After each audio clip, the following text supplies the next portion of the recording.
Official tells me that this is the most dangerous close passes in decades, one of the most between U.S. and Russian warplanes. This took place on April 23rd in international waters off the eastern coast of Russia. A U.S. Air Force RC-135 used surveillance aircraft on a routine mission, intercepted by a single Russian SU-27 flanker aircraft. That SU-27 crossed the nose of the U.S. aircraft within just 100 feet, making a maneuver, I'm told, straight out of a movie, so close that the American jet was caught in the jet wash of the Russian fighter. The flyby, I'm told, put the lives of the U.S. crew in jeopardy, at which point the crew aborted its mission.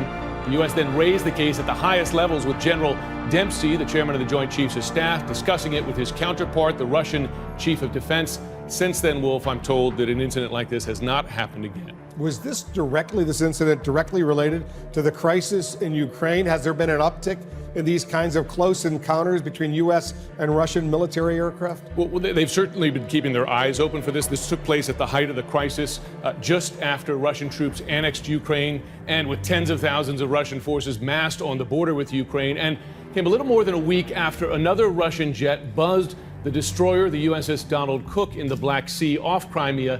That jet came within 1,000 yards of the ship. I'm told that there is no clear pattern of increased flybys since the start of the Ukraine crisis. However, the Pentagon has noticed an uptick over the last 2 years, particularly along the Alaskan coast. That is where this took place, though those have been, in general, professional in nature. This most recent flyby, a much more significant event. I mean, these kinds of things happen. They're part of the game of cat and mouse, as you have U.S. surveillance warplanes traveling around China, around Russia. But they tend to be under a set of rules. You only come so close. You come with warning. This one came very much outside of the bounds of that, put the crew's lives in danger, and that's why they raised this at the highest level. These kinds of things occurred all the time during the Cold War, but we assumed it was over that Cold War, and this is certainly a remnant of that. Absolutely. The most serious in decades. We're talking in the last 30, some odd 40 years. The close pass, one of the worst in decades, a U.S. official tells CNN, took place April 23rd in international waters off Russia's eastern coast. A U.S. Air Force RC-135 used surveillance aircraft on a routine mission was intercepted by a single Russian Su-27 flanker jet. The Su-27 crossed the nose of the U.S. aircraft within approximately 100 feet, showing its belly to reveal it was armed with missiles.